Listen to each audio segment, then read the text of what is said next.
Bonjour, vous avez un moment de poser pour une dévotion courte?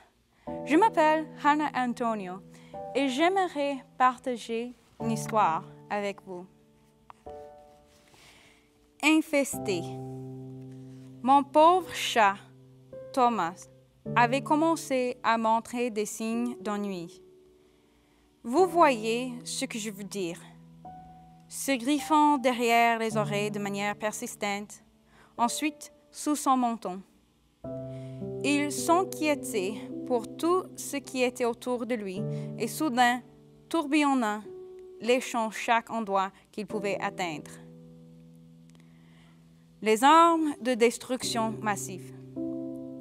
Oui, il était devenu victime de puces.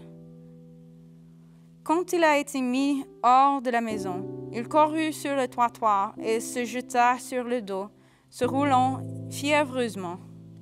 Les puces semblent savoir juste comment connaître l'endroit le long de la colonne vertébrale où les chats ne peuvent pas atteindre, et Thomas se roulait à plusieurs reprises, essayant désespérément de trouver un soulagement.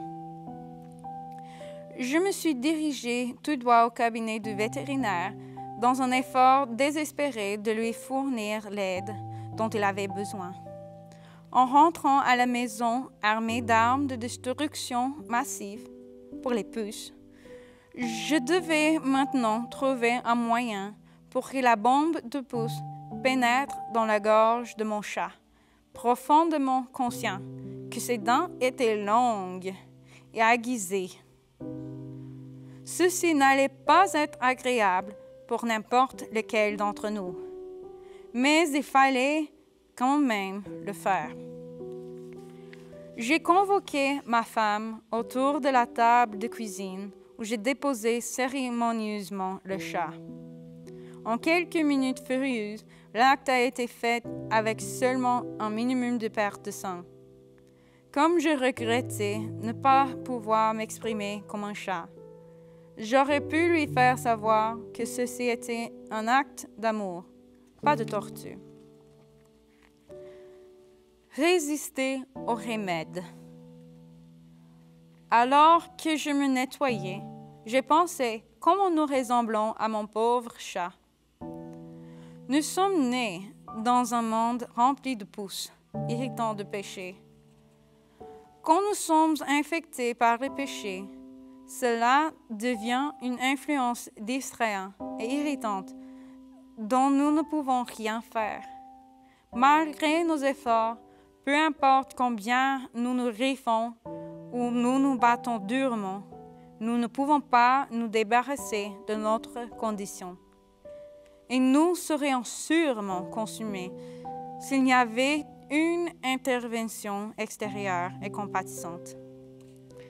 Notre Seigneur Jésus compatit à notre condition et est intervenu en notre faveur. Il a pourvu au seul remède efficace à notre maladie. Cependant, ce sont nos souffrances qu'il a portées. C'est de nos douleurs qu'il s'est chargé, et nous l'avons considéré comme puni, frappé de Dieu et humilié. Mais il a été blessé pour nos péchés, brisé pour nos iniquités. Le châtiment qui nous donne la paix est tombé sur lui. Et c'est par ses meurtrissures que nous sommes guéris. Isaïe 53, versets 4 à 5. Comme Thomas le chat, je me retrouve souvent résistant au seul remède à ma misère. Et bien que j'ai dû faire descendre la pilule dans la gorge de mon chat, Dieu n'opère pas de cette façon. Il ne me force pas à le servir ou à accepter sa grâce et sa bonté. Je ne comprends pas pleinement les plans de Dieu dans ma vie. Bien des fois, j'ai des soupçons et je me méfie de ses méthodes. Cependant, il travaille toujours pour mon éternel bien. Le médicament qu'il a donné à travers le sacrifice de son Fils est suffisant pour me débarrasser de mon problème de péché Et comme j'apprends à avoir confiance en mon grand médecin, j'en viens à une compréhension plus grande des griffeurs de ma résistance. Il les porte toujours dans sa propre chair. Avez-vous laissé Jésus traiter votre problème de péché? Rendez-vous ce service. Prenez la pilule. Père céleste, je te remercie pour la solution au problème du péché. Je réalise que nous devons prendre notre dose de ta grâce salvatrice chaque jour.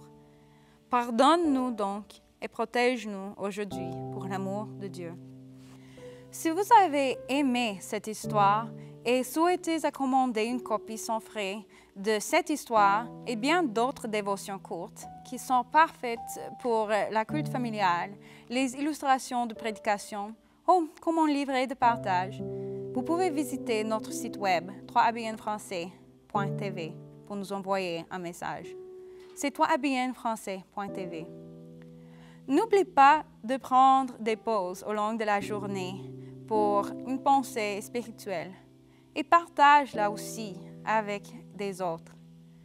Je vous souhaite une journée remplie de la grâce de Dieu.